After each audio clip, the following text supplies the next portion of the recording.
Hello, this is a screencast for Nike College supplementing the Old Testament literature class for the autumn of 2011. The screencast corresponds with Unit 22 of the course textbook, which continues the subject of the suffering of the righteous with the story of Job. This presentation should not be seen as a replacement for the reading, but should be viewed as supplementary material. The first area we shall be looking at concerning this book is its date and the characteristics of the text. The first thing the reader should know about the book of Job is that the text in the original Hebrew is extremely difficult. It is perhaps the most difficult book to read in Hebrew in the whole of the Old Testament. One reason for this is because of the high number of hapex legomenon. Hapex legomenon. These are, if you remember, these are words that appear only once in the Hebrew Bible, and as a result it's very difficult to interpret them and to understand them correctly. With respect to the book's date, there is little consensus among scholars, and there are at least 4 theories concerning when and how and where the book was written. We shall look at 4 of these ideas now, and the first one, as you can see on the screen, is that the book is late.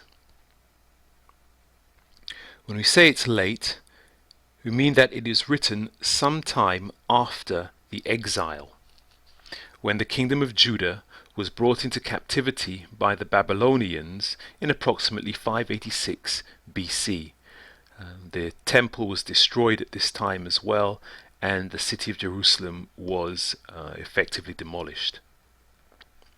Among the more prominent arguments supporting this view of Job being late are the sophisticated theological views expressed in the book. Scholars understand that a number of theological ideas were not formulated until a relatively late stage in Israel's religious thinking. One of these ideas is the personification of Satan, the accuser or opposer.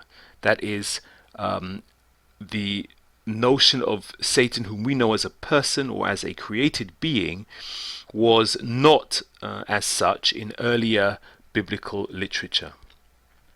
In earlier biblical literature, the word Satan appears as a common noun to denote one who opposes or stands against another, as opposed to a created being. In such instances, it does not appear with the definite article, and it does not refer to a specific person or being. To illustrate this point, we can turn to a number of passages from the Old Testament in what is known as pre-exilic biblical literature, which is to say biblical literature that was written before the exile.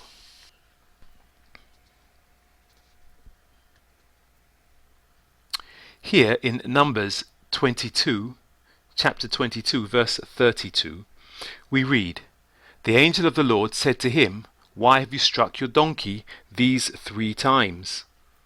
Behold, I have come out as an adversary, because your way was contrary to me." Here we see the word Satan translated as adversary, and it does not refer to a specific being as identified in Job. Similarly, we read in 1 Kings 11:23, "And God raised up another adversary against him," which is Solomon, Rezon, the son of Eliada, who had fled from his lord Hadadezer, king of Zobar.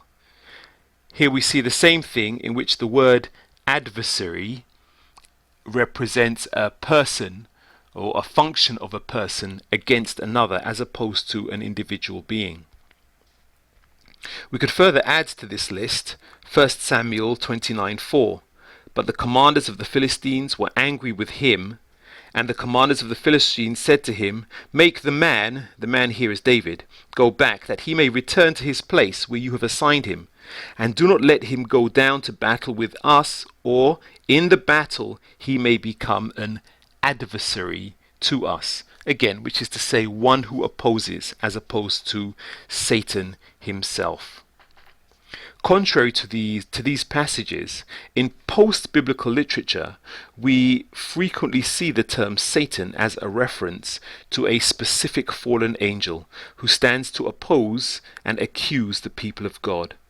This is widely recognized by a number of scholars as being a relatively developed understanding, relatively developed theology, if you like, that is reflected in Job, and as a result of this, they tend to assign the whole of the book as being late.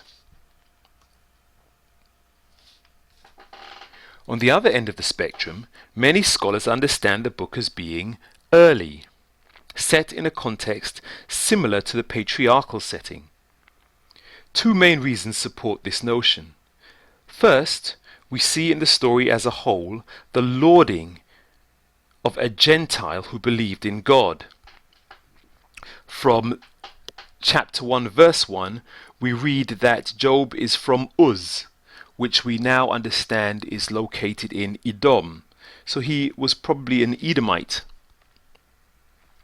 Many would argue that the possibility of the lauding of a Gentile during the post-exilic era would be very slim indeed, because we know from books such as Ezra and Nehemiah, at this time in Israel's history, Gentiles were not particularly well thought of, and they were usually portrayed as Israel's enemies.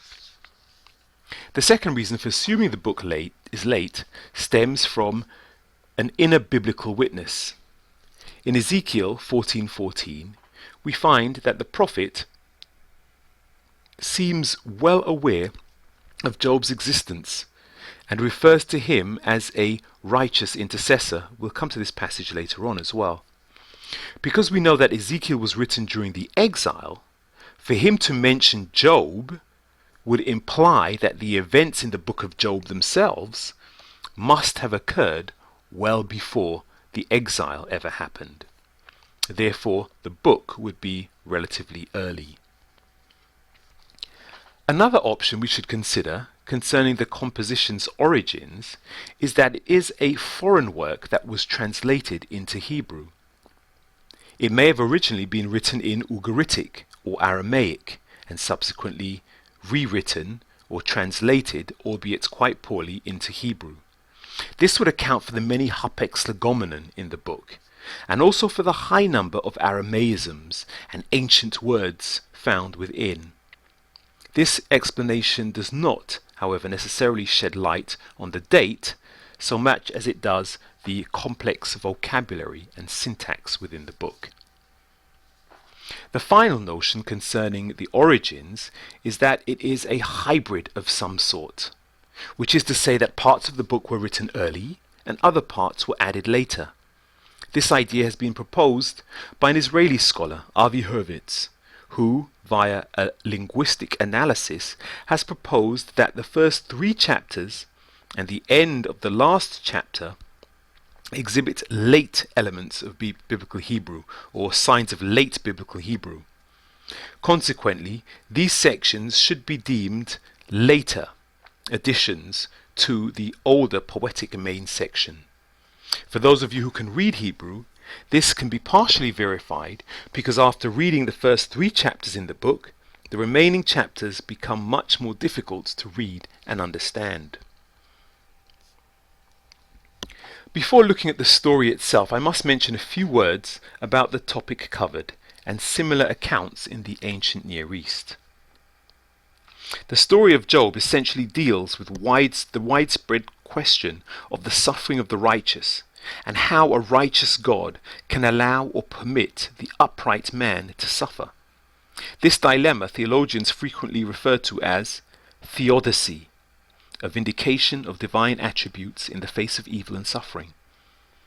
The answer proposed by Job concerning why he suffered even though he was righteous is a topic we shall return to later.